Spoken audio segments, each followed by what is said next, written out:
Well, here I am about 100 yards into the woods, kind of following the little trail. And we kind of come to a place with a little bit of a ravine. That'll have some significance when you read the documents.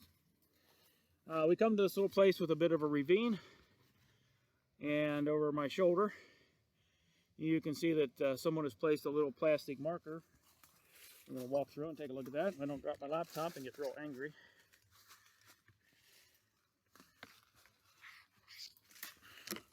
We're doing good.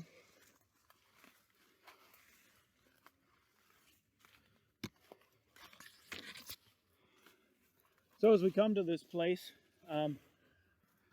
we're standing at a very significant place in history. Again, the second starting point for the public land surveys.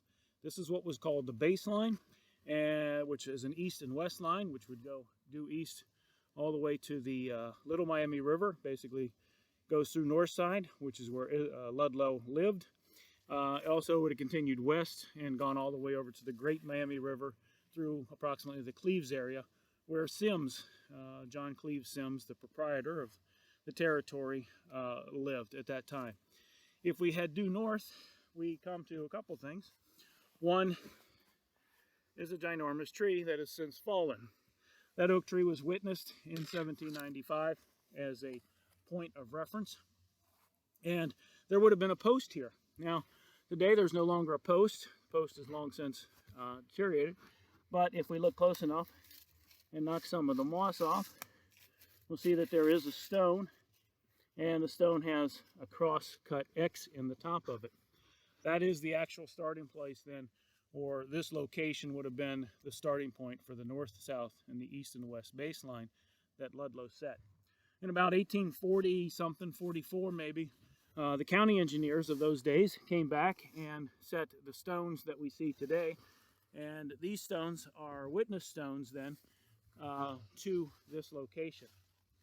I'm a little saddened that the first public surveys gets a giant concrete monument, and it has a brass plate across it, and it has inscriptions and talks about how wonderful it is, and Ludlow gets a plastic stein. Ludlow was prolific at what he did.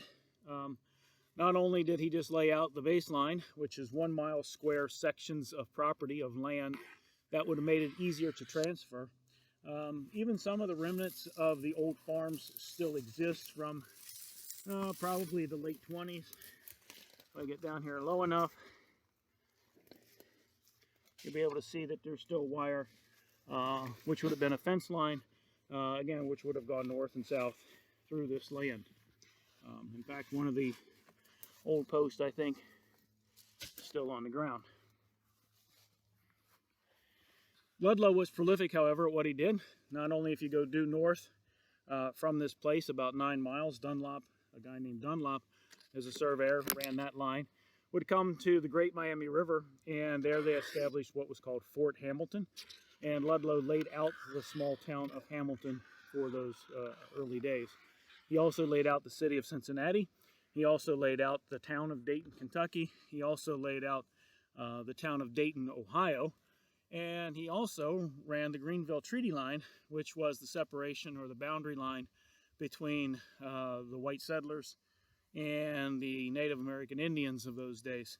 And very contentious, lots of bad stories of people dying and people getting removed from their homelands, but the true fact of the settlement of those days. So this is much, I like this area because this is much what it still probably looked like, minus the honeysuckle. And if I were to climb up on this little log, and not drop my hat,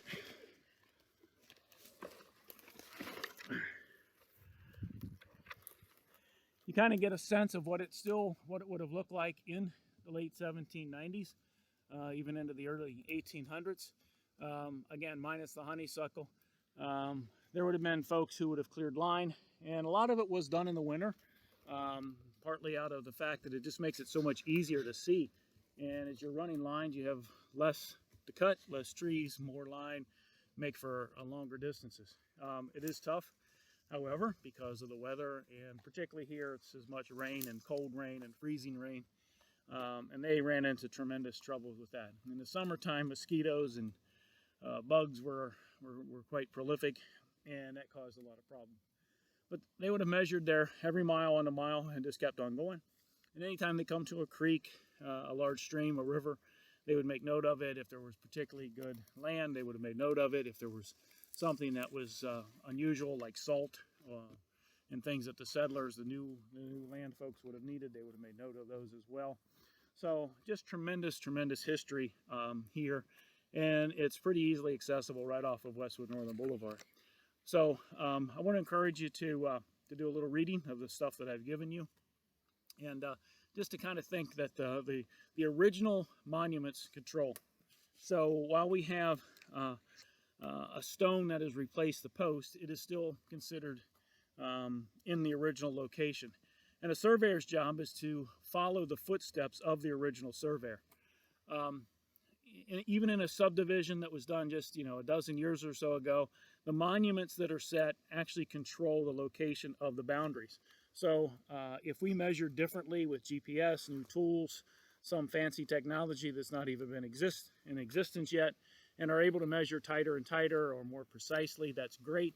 But the fact of the matter is, those distances that are recorded for deeds and such really don't control unless there's an absence of monuments. So if the original monuments are still in, posts, fences, pins set by the surveyor, nails in the street, fence lines that were established shortly thereafter, those do control the location of the boundary lines. And the distances have to give way to that. We just have to remeasure the distances. So a civil engineer is not allowed to do that. That is only for a surveyor to do. Somebody brave enough to wear a goofy hat and to come out in the middle of a cooler day in the late afternoon who would make a video. So this is my kind of world. I like cutting line and establishing the boundaries and those kinds of things that go along with this job. Not too much done anymore. It's unfortunate. It's kind of not only an art, it's not only a science, but it's also an art.